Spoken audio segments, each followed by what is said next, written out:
La zone d'écoute.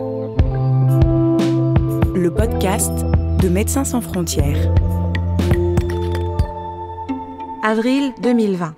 En France, l'épidémie de Covid-19 frappe de plein fouet les EHPAD, complètement démunis face à une telle urgence.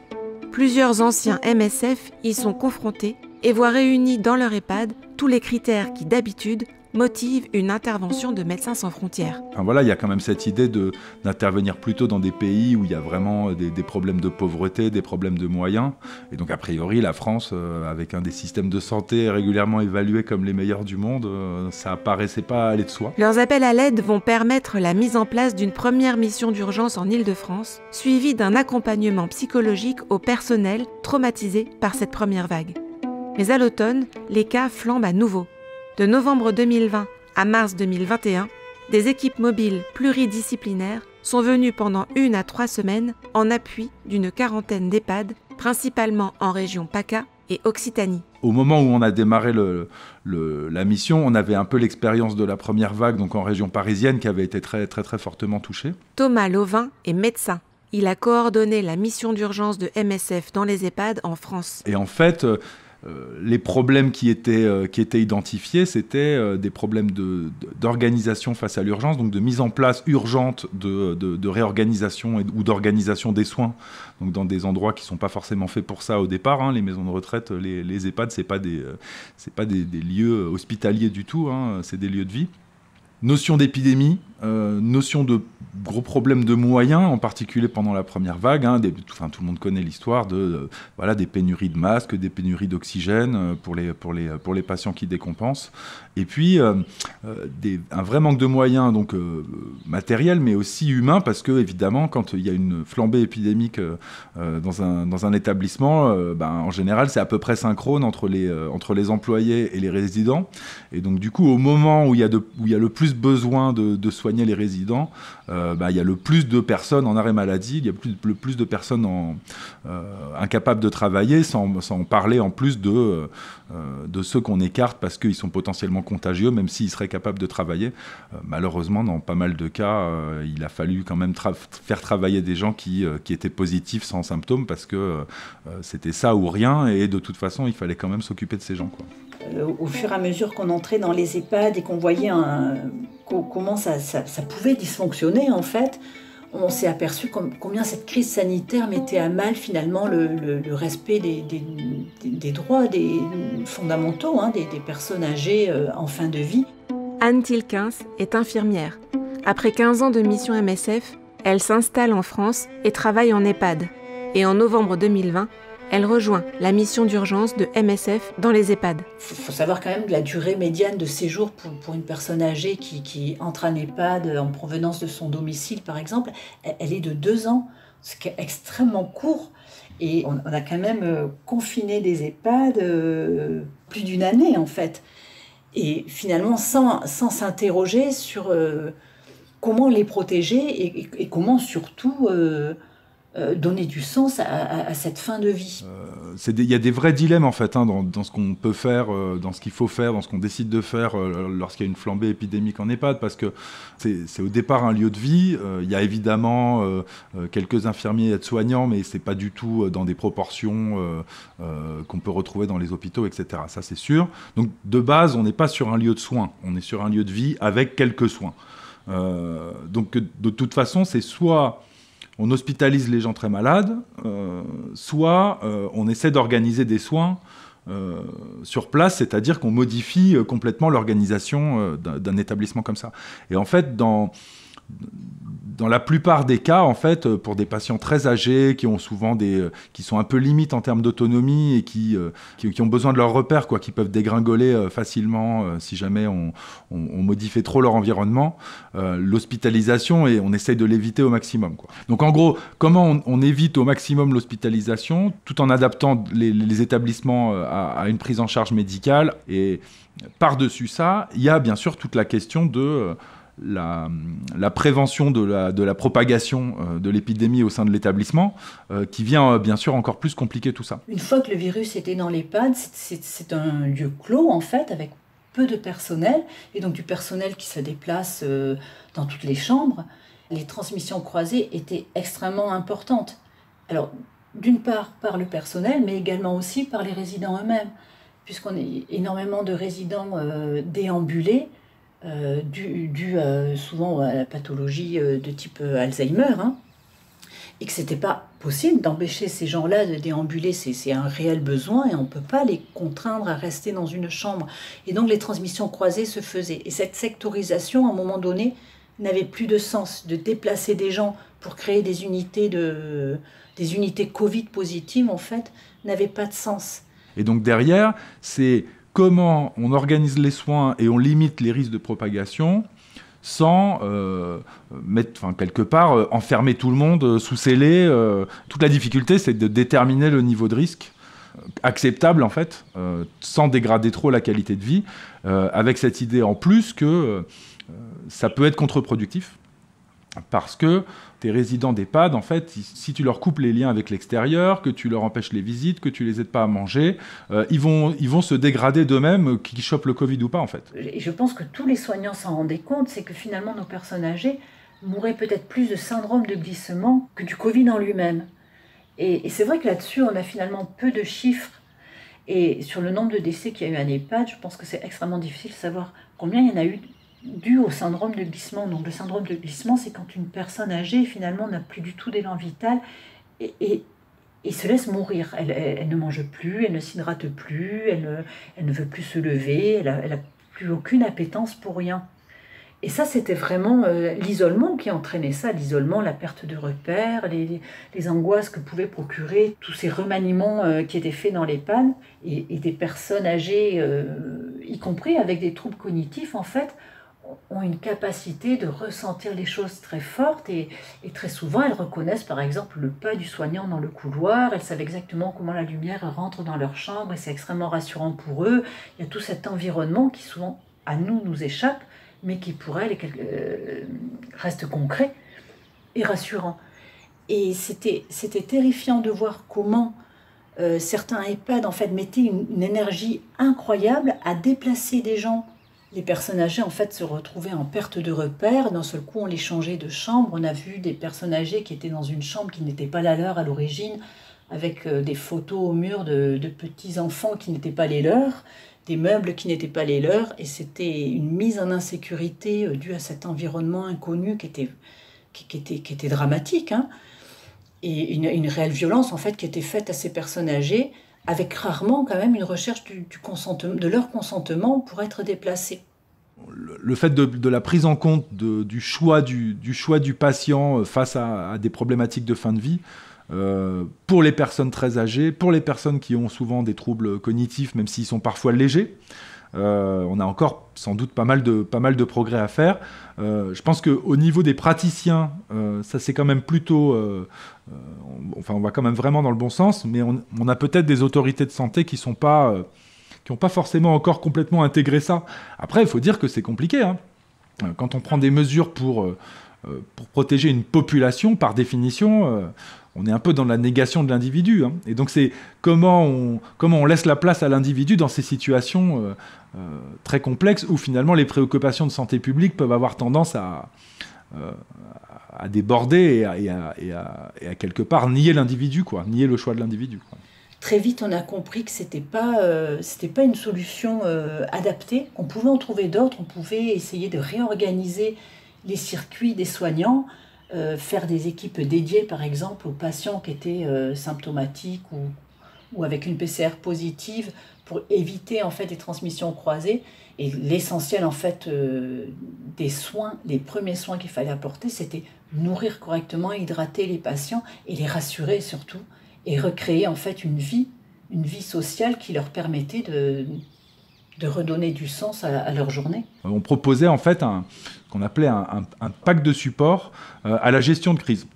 Et donc en fait, on allait voir les EHPAD quand leur nombre de cas était en train de monter en flèche, et en fait, on les accompagnait pendant 1 semaine, 2 semaines, 3 semaines, le temps de la flambée, le temps d'organiser un petit peu tout, de les aider à réfléchir, avec en plus le côté un peu plus tête froide parce qu'on arrivait de l'extérieur et que c'est toujours plus difficile de raisonner dans l'urgence, dans une structure qu'on connaît et où on a des habitudes, on a des routines, et de sortir de ces habitudes et de ces routines, c'est pas facile, c'est beaucoup plus facile d'arriver de l'extérieur et de voir ce qui peut être fait, donc en mode proposition, discussion, etc. Et puis on avait un gros rôle quand même de réassurance en fait. Avec notre expérience, on a quand même couvert plusieurs dizaines d'EHPAD.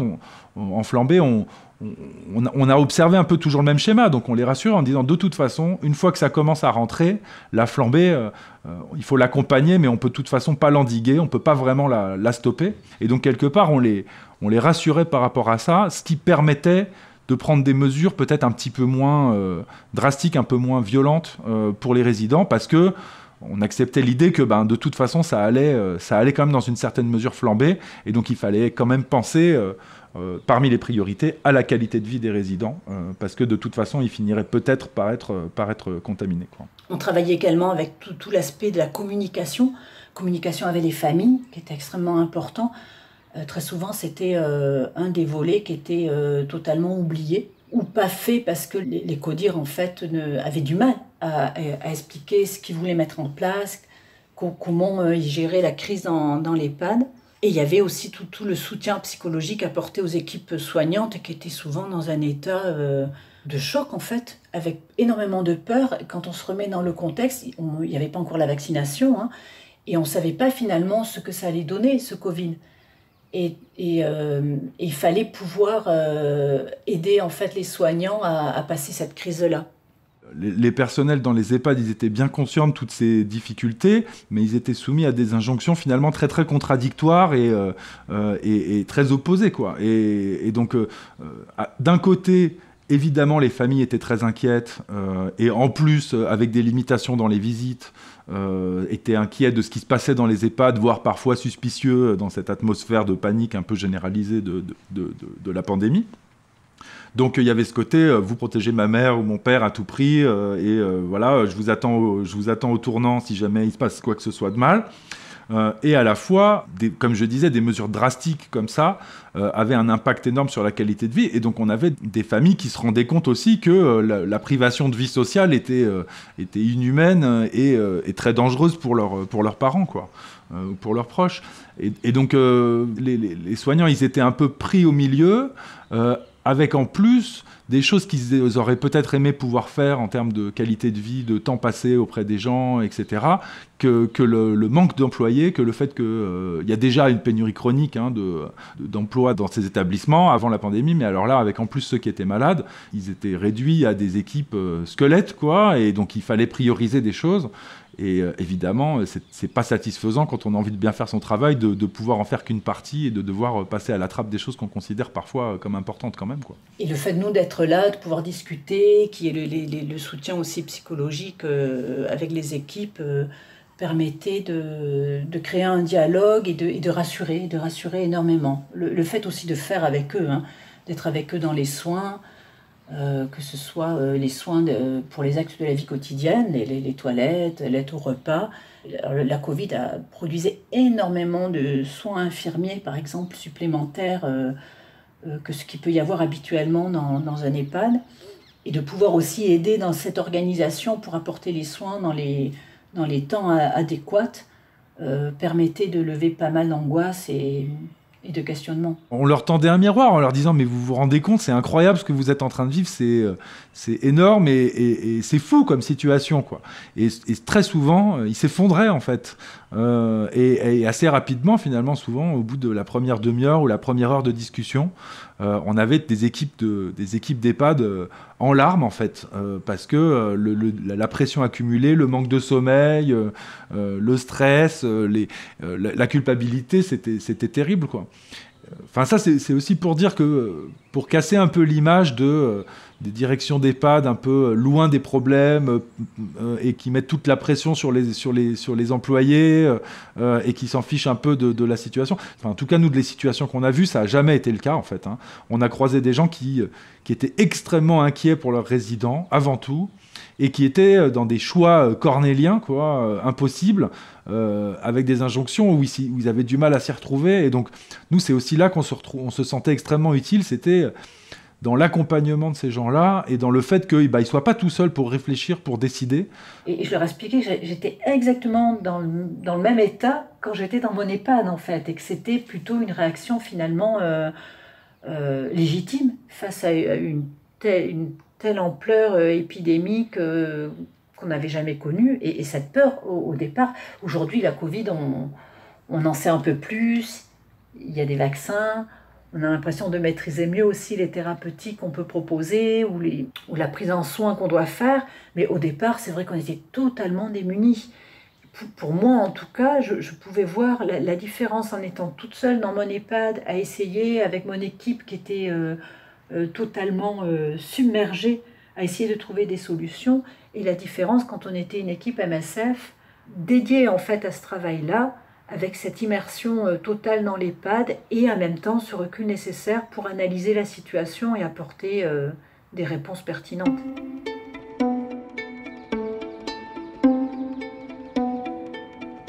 Typiquement, une des choses qu'on rappelait aux établissements en pleine flambée, c'était vous allez avoir un certain nombre de situations de fin de vie face à cette flambée épidémique. Assurez-vous que ça soit avec les résidents ou avec leur famille, et de préférence même les deux, assurez-vous que vous avez déjà discuté un peu de ces situations-là, de savoir si par exemple quelqu'un veut à tout prix qu'on le ranime, quitte à aller à l'hôpital, ou au contraire des situations peut-être plus fréquentes pour les gens très très âgés, de gens qui préfèrent qu'on les laisse un peu tranquilles si jamais ça tourne mal, et qui préfèrent avoir des soins de confort plutôt que de l'acharnement thérapeutique qu'ils ne souhaitent pas forcément. Et surtout, il y a beaucoup de gens dans ces âges-là qui n'ont pas du tout envie de mourir à l'hôpital. Hein. Et ça, c'est le réflexe un peu en cas de panique. Donc si on n'a pas, si on a quelqu'un qui est en détresse respiratoire très importante, qui est même pas forcément capable de s'exprimer tellement il est essoufflé, et qu'on n'a pas discuté de ça avant, c'est difficile de décider autrement que de l'envoyer à l'hôpital. C'est quelque chose qui est pas abordé, tout simplement, parce qu'on n'a pas envie, je pense, de le voir. On est dans une société où, en fait, il ne faudrait pas mourir. Il y a un déni, en fait, de la mort important, avec une perte, peut-être, des rituels autour de cette mort qui peuvent... en tout cas, qui réconforte, ça c'est certain, les patients. On s'apercevait bien que chaque soignant, en fait, avait sa petite façon de dire au revoir aux patients dont il s'était occupé depuis peut-être plusieurs années, et qui est vraiment importante. Je me souviens un jour d'un EHPAD dans lequel on est arrivé, donc sur le chemin avec l'équipe. Dans la voiture, on se briefait sur qu'est-ce qu'on allait mettre en place, qu'est-ce qu'on allait faire ce matin-là rentrant dans l'EHPAD. Et quand on est arrivé le matin, l'équipe était totalement déprimée, affectée. Et quand on leur a dit « mais qu'est-ce qui s'est passé ?» En fait, il y avait eu des décès dans la nuit et ils nous disaient on ne sait pas, est-ce qu'on doit faire une toilette ou pas ? Nous, on a ce besoin de faire une toilette mortuaire parce que sinon on a vraiment l'impression de les abandonner totalement et de les laisser. Et la première chose finalement qu'on a faite ce matin-là, c'est faire des toilettes mortuaires avec les soignants. Et c'était extrêmement dur de réaliser qu'en fait dans notre société, d'un seul coup, on était démunis par rapport à ce qu'on pouvait apporter dans cette fin de vie. Donc que ce soit l'accompagnement, mais aussi donc la toute fin en fait. Comment on pouvait aider les soignants et comment on en arrivait en fait à ce niveau délétère de non prise en soin, de dérive hygiéniste qui disait non, vous le mettez dans un sac mortuaire et c'est terminé en fait. Et ça c'était tout simplement pas possible pour les soignants.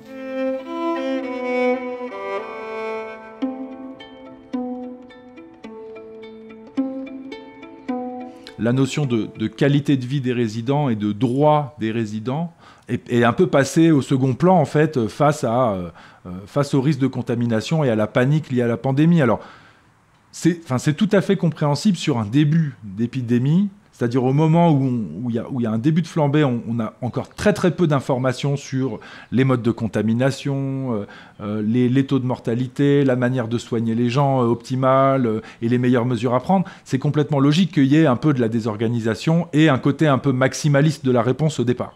Ça, je ne pense pas qu'on peut l'éviter. Par contre, plusieurs mois plus tard, alors qu'on savait déjà quand même beaucoup plus de choses en termes de risque de mortalité, en termes de mesures d'efficacité de certaines mesures et d'inefficacité d'autres mesures, etc. Nous, on a l'impression que le côté maximaliste des injonctions qui se sont exercées sur les EHPAD est devenu disproportionné au vu de ce qu'on savait. Et en particulier, la mise en balance de la qualité de vie et de la survie, j'insiste sur le survie, c'est-à-dire qui n'est pas vraiment de la vie, pour des gens qui, pour une grande partie d'entre eux, avaient de toute façon une espérance de vie assez courte, à l'échelle de 1 an, 2 ans. Et donc, pour ces gens-là, mettre en place des mesures très draconiennes qui les privent de toute qualité de vie, finalement, et de toute autonomie, enfin, on n'a que du négatif, puisqu'on a des gens donc on a privé de la qualité de vie et qui, de toute façon, vont décéder avant la fin de la pandémie. Et donc, évidemment, c'est du cas par cas. Mais justement, ce cas par cas, il a manqué. Et en particulier, la consultation des résidents et de leurs familles n'a pas pu être faite, et entre autres, n'était pas vraiment prise en compte dans les instructions des ARS, dans les recommandations et injonctions des autorités de santé. On a parlé de personnel essentiel, mais on ne voit pas en quoi il y a une reconnaissance de ce personnel essentiel.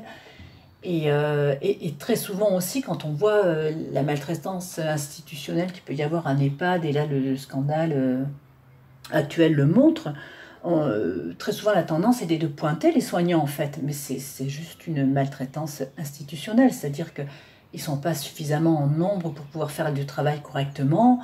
C'est pas des personnes qui sont maltraitantes, c'est juste qu'elles n'ont pas les conditions pour faire le travail mieux que ce qu'elles font finalement. Il y avait ce sentiment d'isolement qu'on retrouvait très fort et qui n'était pas du tout calmé par l'énorme quantité de communication des ARS envers les EHPAD qui avait pratiquement toujours la forme d'injonctions impératives.